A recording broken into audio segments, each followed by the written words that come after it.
Election mission 2019పై AP CM Chandrababu teleconference నిర్వహించారు. BJP AP ప్రజల్ని నమ్మించి మోసం చేసిందన్నారు. అందుకే నమ్మక ద్రోహంపై రాష్ట్రమంతా నిరసనలు వెల్లువెత్తుతున్నాయన్నారు.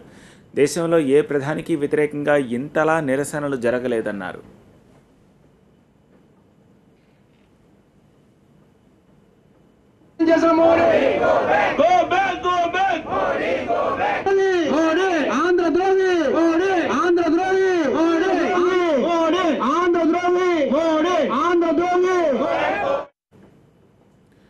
ఎలక్షన్ కమిషన్ 2019పై ఏపీ సీఎం చంద్రబాబు టెలికాన్ఫరెన్స్ నిర్వహించారు.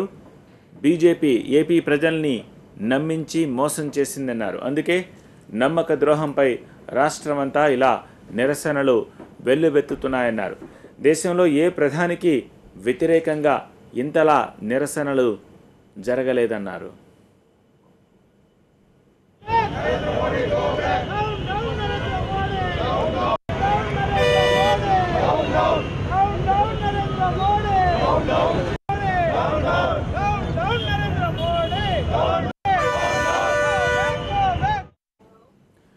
మోదీ విఫల ప్రధానిగా మారని చంద్రబాబు ఘాటుగా విమర్శలు చేశారు. తప్పుడు పనులు చేసి మాపై నిందలు వేస్తున్నారని మండిపడ్డారు.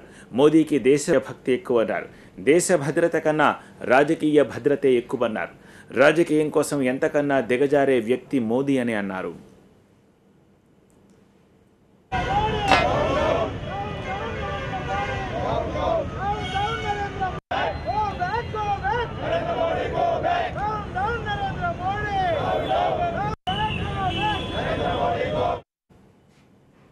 ఏపీ గాయాలపై కారం చల్లుతూ ప్రధాని ఆనందిస్తున్నారని, 7,000 కోట్ల రాబడికి గండి కొట్టడం ద్రోహం కాదా అని ప్రశ్నిస్తున్నారు చంద్రబాబు. అప్పుడు స్కామాంధ్ర కావాలా, స్కీమాంధ్ర కావాలా అన్న మోదీ ఇప్పుడు స్కాములు చేసేవారితో చేతులు కలిపారన్నారు. 5 ఏళ్లు దాటినా జగన్పై ఇప్పటి వరకు చర్యలు తీసుకోలేదన్నారు. అవినీతి పరులతో బీజేపీ అంటకాగుతోందన్నారు.